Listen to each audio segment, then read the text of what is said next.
আপনারা জানেন দেশের যে পরিস্থিতি, এখানে আইন শৃঙ্খলা রক্ষার কাজে অনেকগুলো প্রায়োরিটি সেট করে কাজ করতে হয়। সো আমরা এই মুহূর্তে প্রায়োরিটি বেসিসে যেগুলো কাজ করেছি তার মধ্যে ট্রাফিক নিয়ন্ত্রণটা এখনও সম্পূর্ণভাবে সামনে আসেনি।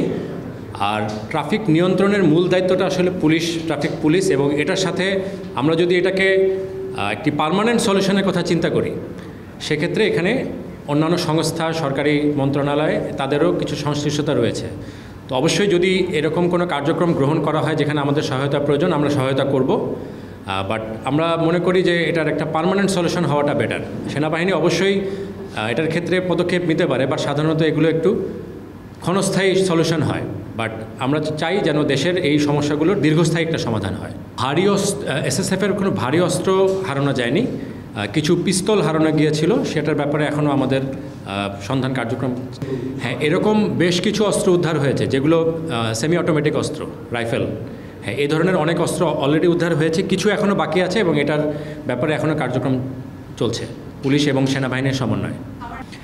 প্রথম প্রশ্ন আমি একটু কারেকশন দিই। সেনাবাহিনী 60 দিন ধরে কার্যক্রম করবে ইউনিট টু সিভিল পাওয়ারে, এই তথ্যটা সম্ভবত সঠিক না। 60 দিনের জন্য নির্বাহী ম্যাজিস্ট্রেসির যে ক্ষমতার কথা বললাম সেইটার কথা বলা হয়েছিল।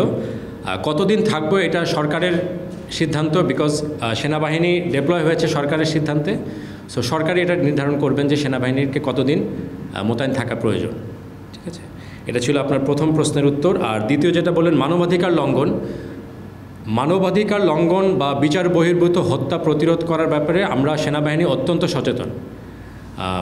এটার ব্যাপারে আমাদের সর্বোচ্চ নেতৃত্বের নির্দিষ্ট আদেশ রয়েছে যে সেনাবাহিনীর যে কোনো ধরনের পরিস্থিতিতেই যেন কোনো ধরনের বিচার বহির্ভূত হত্যা আমরা সংঘটিত হতে না দিই। আমাদের সর্বোচ্চ চেষ্টা থাকবে এটাকে প্রতিরোধ করার।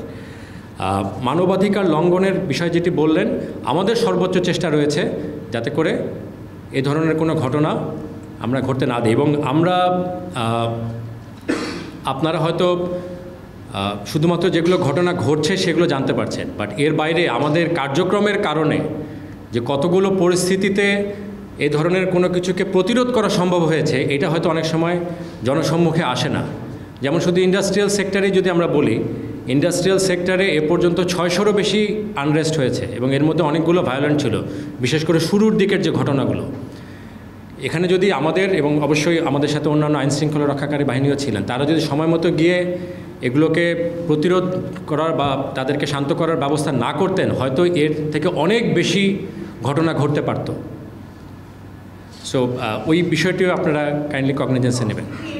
সবসময় আমরা খবর রাখি এবং যদি কোনো ধরনের অভিযোগ আসে, এটা অবশ্যই সেনাবাহিনী নিয়মতান্ত্রিকভাবে এটাকে তদন্ত করবে এবং ব্যবস্থা নেবে।